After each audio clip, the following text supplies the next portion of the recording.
ನಮಸ್ಕಾರ ವೀಕ್ಷಕರೇ, ನಾನು ನಾಗರಾಜ್ ಅಪ್ಸಂದ್ರ.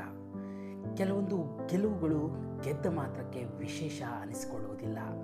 ಬದಲಾಗಿ ಆ ಗೆಲುವಿಗಾಗಿ ಅವರು ಸೋಲಿಸಿದ ನೋವಿನ ಕಥೆಯಿಂದಾಗಿ ಆ ಗೆಲುವು ಬಹಳ ವಿಶೇಷ ಎನಿಸಿಕೊಳ್ಳುತ್ತೆ. ಅಂತಹದೇ ಗೆಲುವಿಗೆ ಸಾಕ್ಷಿಯಾಗಿದ್ದು RCB ಮಹಿಳಾ ತಂಡ. ಅಸಲಿಗೆ RCB ಮಹಿಳೆಯರು ಈ ಬಾರಿ ಎರಡನೇ ಬಾರಿಗೆ WPL ಗೆದ್ದದ್ದು ಮೊದಲಿನಷ್ಟು ವಿಶೇಷ ಏನೂ ಆಗಿರಲಿಲ್ಲ. ಹೌದು, ಈ ಹಿಂದೆ IPLನಲ್ಲಿ ಬೆಂಗಳೂರು ಹುಡುಗರು ಕಪ್ ಗೆಲ್ಲದೆ ಇದ್ದ ಕಾರಣ ಮಹಿಳೆಯರಾದರೂ ಗೆಲ್ಲಲಿ ಅಂತ ಕೋಟ್ಯಾಂತರ RCB ಅಭಿಮಾನಿಗಳು ಪ್ರಾರ್ಥಿಸಿಕೊಳ್ತಾ ಇದ್ದರು. ಅದರಂತೆ 2 ವರ್ಷದ ಹಿಂದೆ ಬೆಂಗಳೂರು ಹುಡುಗಿಯರು ಆ ಸಾಧನೆ ಮಾಡಿದ್ರು ಕೂಡ. ಕಳೆದ ವರ್ಷ RCB ಹುಡುಗರು ಆ ಸಾಧನೆ ಮಾಡಿದ್ರಿಂದ ಈಗ RCB ಅಭಿಮಾನಿಗಳಿಗೆ ಕಪ್ ಬಗ್ಗೆ ಮೊದಲಿನಷ್ಟು ವ್ಯಾಮೋಹ ಇಲ್ಲ. ಆದರೆ ಈಗಿರುವಾಗಲೂ ಈ ಕಪ್ನಲ್ಲಿ ಒಂದು ವಿಶೇಷತೆ ಇದೆ. ಅದರಲ್ಲೂ ಒಂದು ದೊಡ್ಡ ನೋವನ್ನು ನುಂಗಿದ ಒಬ್ಬ ಮಹಿಳಾ ತಂಡದ ನಾಯಕಿಯ ಕಥೆ ಇದೆ. ಅದಕ್ಕಾಗಿಯೇ ಈ ಕಪ್ ಇಷ್ಟೊಂದು ವಿಶೇಷ. ಹೌದು, ನಾ ಹೇಳ್ತಾ ಇರೋದು RCB ಅಭಿಮಾನಿಗಳ ಪಾಲಿನ ರಾಣಿ ಸ್ಮೃತಿ ಮಂದನಾ ಬಗ್ಗೆ. IPL ಇರ್ಬೋದು, WPL ಇರ್ಬೋದು, ಅತಿ ಹೆಚ್ಚು ಅಭಿಮಾನಿಗಳನ್ನು ಹೊಂದಿರೋದು ನಮ್ಮ RCBನೇ. ಕೊಹ್ಲಿಯನ್ನು ಹೇಗೆ ನಾವು ಮನೆ ಮಗನಂತೆ ನೋಡ್ತೀವೋ, ಸ್ಮೃತಿ ಮಂದನಾಳನ್ನು ನಮ್ಮ ಮನೆಯ ಹೆಣ್ಣು ಮಗಳಂತೆಯೇ ನೋಡೋದು.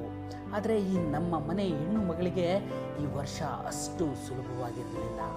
ಮೊದಲ ಬಾರಿಗೆ ವಿಶ್ವಕಪ್ ಗೆದ್ದು ಇತಿಹಾಸ ನಿರ್ಮಿಸಿ ಸಪ್ತಪದಿ ತುಳಿಯಲು ರೆಡಿಯಾಗಿದ್ದ ಸ್ಮೃತಿ ಬಾಳಲ್ಲಿ ದೊಡ್ಡ ಬಿರುಗಾಳಿಯೇ ಎದ್ದು ಬಿಡ್ತು. ಇನ್ನೇನು ಸಪ್ತಪದಿಗೆ ಕೆಲವೇ ಗಂಟೆಗಳು ಬಾಕಿ ಇದೆ ಎನ್ನುವಾಗ ಬಾಳಿಗೆ ಬೆಳಕಾಗಿ ಬರಬೇಕಾದವನು ಬೇರೆಯವರ ಜೊತೆ ಹಾಸಿಗೆಯಲ್ಲಿದ್ದ. ಬದುಕಿನ ಬಗ್ಗೆ ಏನೇನೋ ಕನಸುಗಳನ್ನು ಕಟ್ಟಿಕೊಂಡಿದ್ದ ಆ ಹುಡುಗಿಗೆ ಒಂದು ಕ್ಷಣ ಬದುಕು ಸಂಪೂರ್ಣವಾಗಿ ನಿಂತು ಹೋಗಿತ್ತು. ಮಗಳ ಈ ಸ್ಥಿತಿಯನ್ನು ನೋಡಿ ತಂದೆ ಆಸ್ಪತ್ರೆ ಪಾಲಾಗಿದ್ರು. ಅರೆ, ಹಾಗಷ್ಟೇ ದೇಶಕ್ಕೆ ವಿಶ್ವಕಪ್ ಗೆದ್ದಿದ್ದ ಹುಡುಗಿ ಬದುಕಲ್ಲಿ ಇದೆಂತಹ ಕರಾಳೆ ಛಾಯೆ ಆವರಿಸಿಬಿಡ್ತು ಅಂತೀರಾ? ಇದನ್ನು ವಿಧಿಯಾಟ ಅನ್ನಬೇಕೋ ಅಥವಾ ಸ್ಮೃತಿಗೆ ಬಂದ ಅಗ್ನಿ ಪರೀಕ್ಷೆ ಎನ್ನಬೇಕೋ ಗೊತ್ತಿಲ್ಲ. ಆದರೆ ಬದುಕು ಮಾತ್ರ ಊಹೆ ಮಾಡದಷ್ಟು ಕೆಟ್ಟ ಪರಿಸ್ಥಿತಿಯಲ್ಲಿ ನಿಂತು ಬಿಡ್ತು. ಇನ್ನೇನು ಕೆಲವು ಗಂಟೆಗಳು ಕಳೆದಿದ್ರೆ ಸಾಕು, ಆತನೊಂದಿಗೆ ಆಕೆ ಸಪ್ತಪದಿ ತುಳಿದು ಹೊಸ ಬದುಕಿಗೆ ನಾಂದಿ ಆಡಬೇಕಿತ್ತು. ಇಂತಹ ಹೊತ್ತಲ್ಲಿ ಅಷ್ಟೂ ಸಂಬಂಧಿಕರ ಎದುರುಗಡೆ, ದೇಶದ ಅಭಿಮಾನಿಗಳ ಎದುರುಗಡೆ ಆ ವಿಶ್ವಕಪ್ ಗೆದ್ದ ಹುಡುಗಿಯ ಮದುವೆಯೇ ನಿಂತು ಹೋಯಿತು. ತಾನು ಏನು ಇಷ್ಟು ವರ್ಷ ಕಾಲ ತನ್ನ ಪಾಲಿನ ಹೀರೋ ಅಂತೇಳಿ ಅವನನ್ನೇ ಬದುಕಿನ ಮುಂದಿನ ದಿನಗಳಲ್ಲಿ ತನ್ನ ಜೊತೆಯಲ್ಲಿ ಇರಬೇಕು, ಆತ ತನ್ನ ಬಾಳಿಗೆ ಬೆಳಕಾಗಿರಬೇಕು ಅಂತ ಎಣಿಸಿದ್ಲೋ ಆ ಹುಡುಗನೇ ಅವಳಿಗೆ ಹಿಂದೆಂದೂ ಆಗದಂತಹ ನಂಬಿಕೆ ದ್ರೋಹವನ್ನು ಮಾಡಿಬಿಟ್ಟಿದ್ದವ. ಎಲ್ಲವೂ ಸರಿಯಾದ ದಿಕ್ಕಿನಲ್ಲಿದ್ದಾಗಲೇ ಸ್ಮೃತಿ ಬದುಕು ಸಮುದ್ರಗಳ ಅಲೆಗೆ ಸಿಕ್ಕು ದಿಕ್ಕು ತಪ್ಪಿದ ದೋಣಿಯಂತೆ ಆಗಿಬಿಡ್ತು. ಬಹುಶಃ ಬೇರೆ ಯಾವುದೇ ಹೆಣ್ಣು ಮಕ್ಕಳಾಗಿದ್ರೋ ಇಷ್ಟೊತ್ತಿಗೆ ಇದರಿಂದ ಹೊರಗೆ ಬರಲು ಆಗದೆ ಅದೇನಾಗಿ ಬಿಡ್ತಿದ್ರು.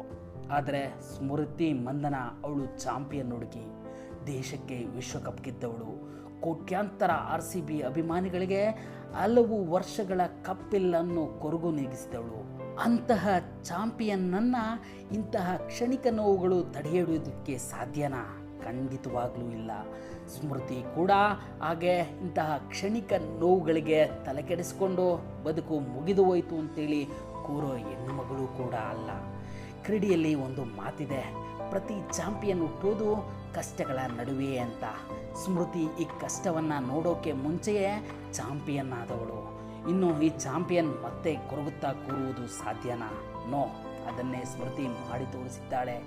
ಮದುವೆ ಮುರಿದು ಬಿದ್ದು ಹೋಯಿತು, ನಾನು ಸೀಸನ್ ಆಡಲ್ಲ ಅಂದಿದ್ರೆ ಸ್ಮೃತಿಯನ್ನು ಕೇಳೋರು ಯಾರೂ ಇರಲಿಲ್ಲ. ಆದರೆ ಆಕೆ ಎದ್ದು ಬಂದಳು. ಟೂರ್ನಿ ಇದ್ದಕ್ಕೂ ತಂಡವನ್ನು ಅದ್ಭುತವಾಗಿ ಮುನ್ನಡೆಸಿದಳು. ಟೂರ್ನಿಯಲ್ಲಿ ಹೆಚ್ಚು ರನ್ ಗಳಿಸಿ ಆರೆಂಜ್ ಕ್ಯಾಪ್ ಪಡೆದಳು. ಫೈನಲ್ನಲ್ಲಿ ಬೆಟ್ಟದಂಥ ಸ್ಕೋರ್ ಇದ್ದಾಗಲೂ ಸ್ಫೋಟಕ ಇನ್ನಿಂಗ್ಸ್ ಆಡಿ ಫೈನಲ್ನಲ್ಲಿ ವುಮೆನ್ ಆಫ್ ದ ಮ್ಯಾಚ್ ಕೂಡ ಆದಳು. ಆ ಮುಖಾಂತರ ಅವಳು ತಾನೆಂತಹ ಚಾಂಪಿಯನ್ ಅನ್ನೋದನ್ನು ಈ ಜಗತ್ತಿಗೆ ಸಾರಿ ಸಾರಿ ಹೇಳಿದ್ದಾಳೆ. ಸ್ಮೃತಿಯ ಈ ಆಟ ನಿಜಕ್ಕೂ ಇವತ್ತು ಕೋಟ್ಯಾಂತರ ಹೆಣ್ಣು ಮಕ್ಕಳಿಗೆ ಸ್ಫೂರ್ತಿ.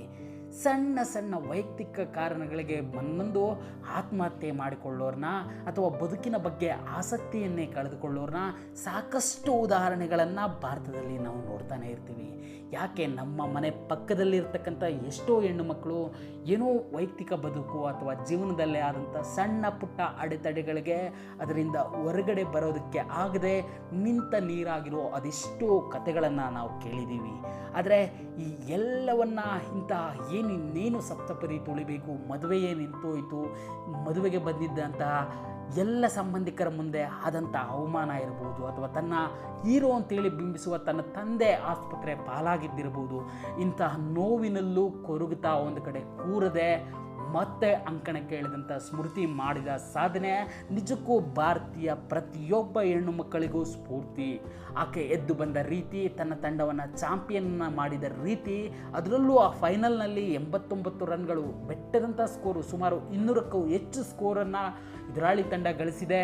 ಈಕೆಯ ಮನಸ್ಥಿತಿ ಅಥವಾ ಈಕೆಯ ಪರಿಸ್ಥಿತಿ ಕಳೆದೊಂದಷ್ಟು ತಿಂಗಳುಗಳಿಂದ ಈಕೆ ಬಾಳಲ್ಲಿ ದೊಡ್ಡ ಬಿರುಗಾಳಿಯೇ ಎದ್ದಿದೆ ಅನ್ನೋ ಯಾವ ಸಣ್ಣ ಸುಳಿವು ಕೂಡ ಮೈದಾನದಲ್ಲಿ ಕಾಣಿಸ್ತಾ ಇರಲಿಲ್ಲ. ಅಷ್ಟು ಸ್ಫೋಟಕವಾಗಿ, ಅಷ್ಟೇ ಜವಾಬ್ದಾರಿಯುತವಾಗಿ ಬ್ಯಾಟಿಂಗ್ ಮಾಡಿದ ಸ್ಮೃತಿ ಮಂದನ ತಂಡವನ್ನು ವಿಜಯದೆಡೆಗೆ ತಂದು ನಿಲ್ಲಿಸಿದ್ಲು. ಮತ್ತು RCB 2ನೇ ಬಾರಿಗೆ ಮಹಿಳಾ ತಂಡ ಕಪ್ಪನ್ನು ಗೆದ್ದಿದೆ.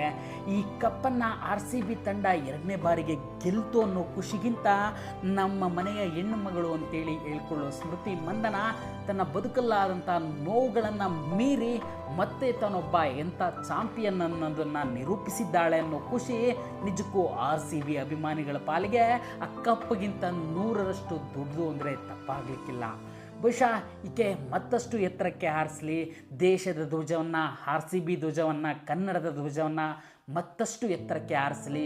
ಏನು ವಿರಾಟ್ ಕೊಹ್ಲಿ ನಮ್ಮನೆ ಕರ್ನಾಟಕದ ಮನೆ ಮಗನಾಗಿ ಮಾಡಿಕೊಂಡಿದ್ದೀವಿ, ಅದೇ ರೀತಿ ಸ್ಮೃತಿ ಮಂದನ ಕೂಡ ಕರ್ನಾಟಕದ ಮನೆ ಮಗಳಾಗೇ ಇರಲಿ ಅನ್ನೋದಷ್ಟೇ ಅವರ ಅಭಿಮಾನಿಗಳ ಆಶಯ.